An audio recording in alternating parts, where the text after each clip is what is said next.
Hello ನಮಸ್ತೆ. ನೋಡಿ ನಾನು ಪೂರಿ ಮಾಡ್ತಿದ್ದೀನಿ. ಪೂರಿಗೆ ಬಾಣಲಿ ಇಕ್ಕಿ ಎಣ್ಣೆ ಹಾಕಿದ್ದೀನಿ, ಕಾಯಿಸ್ತಾ ಇದ್ದೀನಿ ಪೂರಿ ಮಾಡೋಕ್ಕೆ. ನೋಡಿ ಪೂರಿ ಹಾಕಿದ್ದೀನಿ ನಾನು.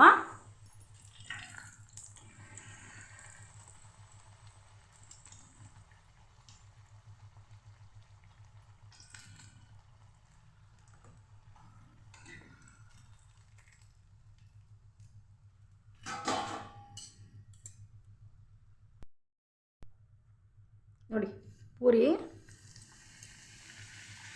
ನೋಡಿ ಎಷ್ಟು ಚೆನ್ನಾಗಿ ಉಬ್ಬುತ್ತೆ.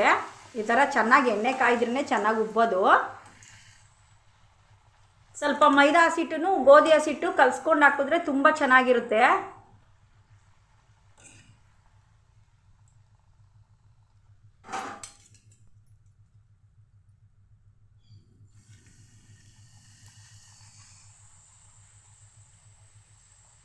ನಾನು ಏನಕ್ಕೆ ಅಂದರೆ ಸ್ವಲ್ಪ ಚಿಕ್ಕದಾಗಿ ಮಾಡಿ ತೋರಿಸ್ತಿದ್ದೀನಲ್ವಾ, ಅದಕ್ಕೋಸ್ಕರ ದೊಡ್ಡ ಬಾಣಲಿ ಇಕ್ಕಲಿಲ್ಲ.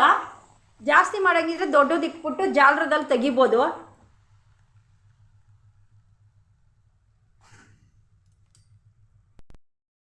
ಈ ಥರ ಉಬ್ಬು ಬರಬೇಕು, ಅದಕ್ಕೆ ಎಣ್ಣೆ ಚೆನ್ನಾಗಿ ಕಾಯಬೇಕು. ನೋಡಿ ಈ ಥರ ಬರಬೇಕು ಪೂರಿ. ಇನ್ನು ಚೆನ್ನಾಗಿ ಉಬ್ಬಬೇಕಿದು.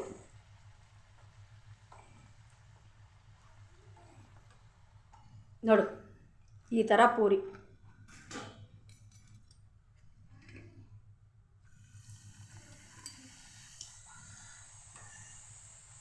ನೋಡಿ ಈ ಥರ ಪೂರಿ ಉಬ್ಬಿದ್ರೇ ಚೆನ್ನಾಗಿ. ನೋಡಿ ಈ ಥರ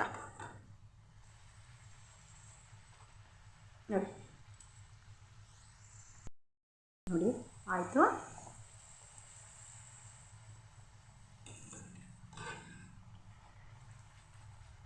ಪೂರಿ ರೆಡಿ ಆಯಿತು.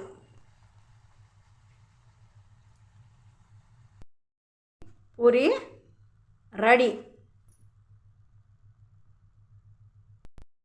ನೋಡಿ ಪೂರಿ ಸಾಗು ರೆಡಿ.